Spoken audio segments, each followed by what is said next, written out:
For most of human history, finding a meal was a challenge. Our ancestors survived long periods with no food at all, followed by brief windows of plenty.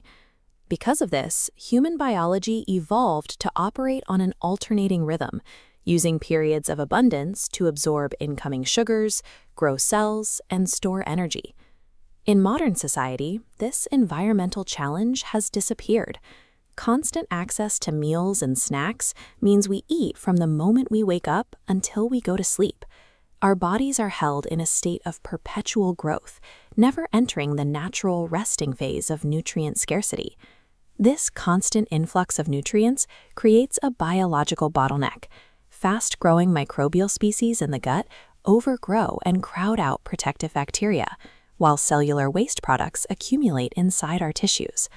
While we often focus on the types of food we eat, the frequency of our consumption is equally significant.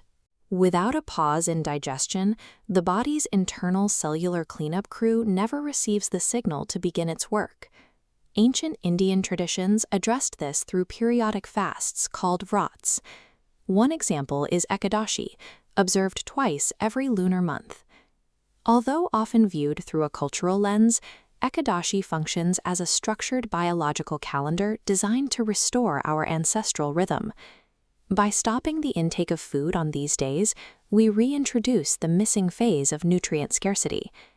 This forces the body to pause external digestion and look inward for energy. This scheduled pause allows the body to transition from a state of continuous growth to a state of deep cellular self-cleaning. This transition begins 12 to 36 hours after the last meal. As blood sugar drops, the glucose fuel path dims, and our internal sensors trigger a systemic shift in how we produce energy. A master energy sensor called SIRT1 directs this change.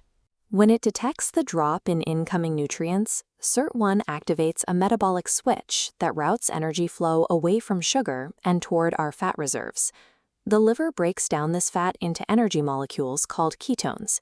Simultaneously, another enzyme, SIRT3, optimizes the mitochondria to burn this new fuel efficiently. The result is a steady supply of energy that bypasses the erratic spikes associated with sugar. This transition from glucose to ketones demonstrates our dual fuel physiology.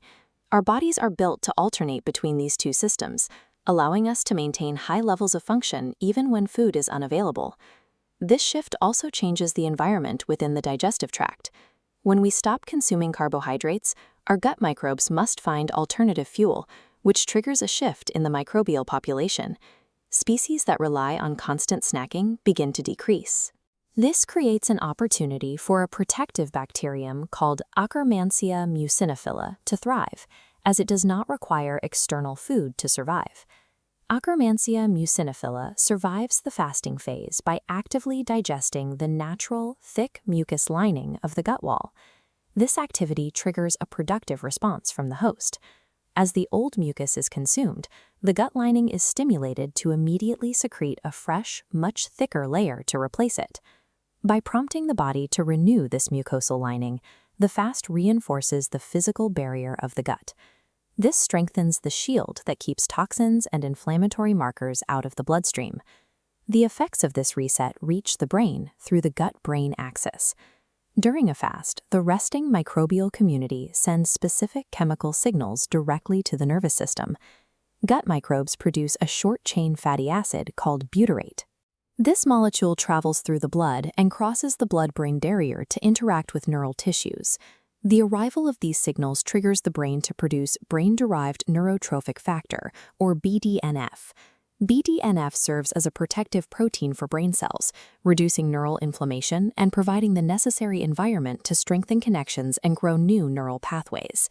The mental focus and calm often reported during a fast stems from these biological interactions. Reduced gut inflammation and increased BDNF levels provide the brain with the chemical environment necessary to maintain and protect its own architecture. The cycle concludes when we break the fast.